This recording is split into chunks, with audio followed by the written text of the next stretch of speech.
And I'm Jeremy Hubbard coming to you from Highway 34 just east of Greeley, a highway that has been destroyed tonight. As you can see, we want to show you the edge of the road here where floodwaters ripped through here the other night at the height of the storm, taking down slabs of concrete and crashing them down below. This is the South Platte River, but by the way, it never used to flow through here. It hit about a half-mile downstream, but it broke through its channels the other night, came roaring through here and took out everything in its path, including that farmhouse right over there that still has pictures hanging on the walls. As we look across this new river over there to the Kersey side of Highway 34, we can tell you that we talked to the sheriff and to CDOT crews earlier today. They think it'll be at least 2 weeks before this road is rebuilt, but that's being very optimistic. Back live as our coverage continues of the Front Range floods with Skyfox flying live over Longmont, showing you some of this flood damage. These are train tracks that have been damaged by all the high water. Again, Longmont setting a record for September rain. As of last month, they had 6.3 inches, and they didn't even get the worst of it. The good news in this town right here, all the neighborhoods have been reopened except for the Royal Mogul Trailer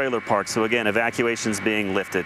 And we are continuing our coverage of the Front Range floods. It starts our next half hour of news. Thanks for staying with your only local news at 5:30. I'm Jeremy Hubbard live here at the Boulder Municipal Airport, where airlifts have been going on all day long. You can see a tanker truck actually refueling a Black Hawk helicopter behind me. There's a Chinook behind that. All day long, those choppers have been pulling evacuees out of the hills west of Boulder and bringing them down here to safety. This is a mudslide. You can see all the dirt and debris, the tree limbs and rocks and boulders knocked down when this mud came sliding down the mountain just a couple of days ago. It had enough force to break this office building in two. You can see the roof line of half of the building. Look inside this room. You can see the drywall exposed, the insulation knocked down, the ductwork hanging out. There's rocks and boulders all over the place. And if you look downhill just about 10 more feet, you can see the other half of the building. It's slid a little further down the hill, and this is just one of hundreds of buildings across the state that have fallen victim to the Front Range floods. We do have the very latest details on these historic floods tonight. The death toll has now climbed to 8. Good evening. Thanks for joining us for this Fox 31 Denver News Special. I'm Jeremy Hubbard coming to you tonight from Afghanistan.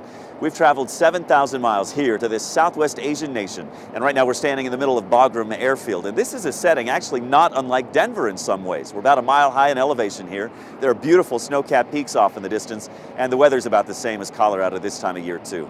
But that is where the similarities end. This is still very much a war zone, and 11 and a half years after 9/11, there are American troops dying here still in numbers that are too large. It's no place to call home, but yet for some Coloradans, it is home, at least temporarily. They're medics, emergency room doctors and nurses who practice back home in Colorado, but have left their spouses and families and jobs and come here to an environment that's often unfriendly and unwelcoming. And tonight, in a Fox 31 Denver News exclusive, they've invited us along for the ride.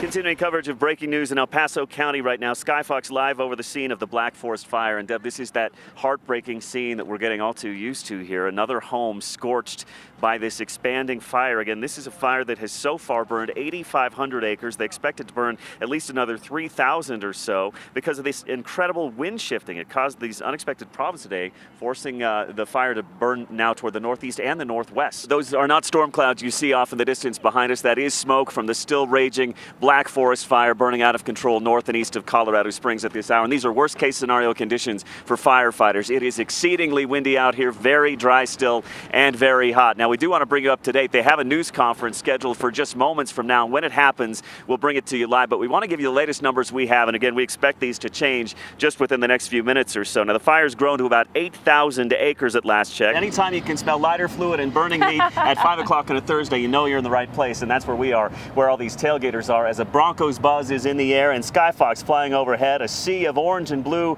as fans unite behind their hometown team. Good evening tonight from the island of Oahu. I'm Jeremy Hubbard. Thanks so much for joining us. If you've been here before, or if you're a student of history, you know that behind me here is Pearl Harbor, and off in the distance there is the memorial to the USS Arizona.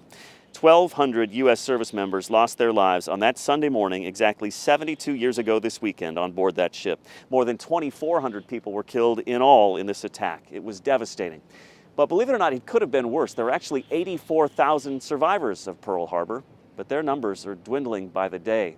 The best guess is that there's just a few hundred of them left. They're all in their 90s or hundreds. But their stories have survived, and they've gathered here over the last few days to share those stories with each other and with us. It's an emotional journey back to the place where their lives changed forever.